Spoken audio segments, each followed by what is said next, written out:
Hey, what's up guys? In this video today, I want to show y'all how I buy a rental property out of state from end to end. Today we're going to go through closing. We're now in part 4 of the series, so please drop a like and subscribe if it helps you out. In part 4, we're going to take steps towards closing on the rental home. We're going to continue providing our mortgage lender the necessary information, sign with a property manager, and take possession of the house. Since we're renting a property out which already has a tenant inside it, typically the leases will require a security deposit and rent. In my case, the security deposits were $2,275, which are refundable to the renter when they exit their lease agreement. As for the rent, the monthly rent is $2,275. So since I owned the house for 3 weeks out of the month and the rent was already collected, that means I should be credited about $1,629 for that rent. Collecting the security deposits and the rents are part of the closing disclosure prior to closing, and that's very important. If you skip this step, you'd have to chase the owner after closing for it.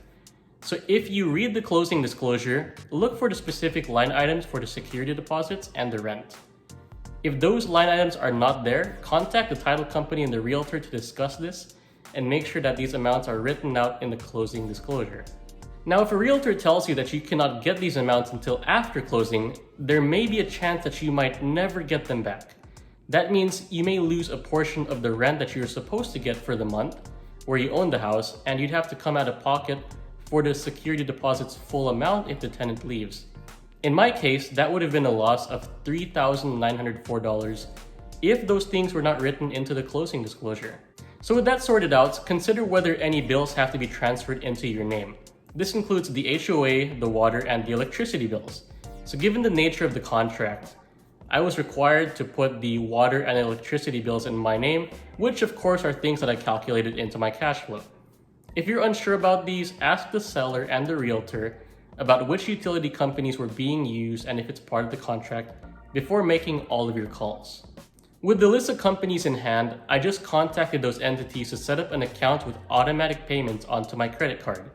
And while you're at it, check with the title company whether your next responsibility is going to be in the next month or 2 months after that for your mortgage and the HOA bill.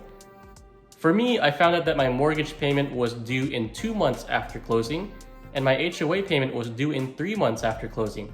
So of course, set your calendars accordingly. When closing is completed and the money is all wired, inform the property manager that you chose that the closing has happened. As part of this, I coordinated the handoff.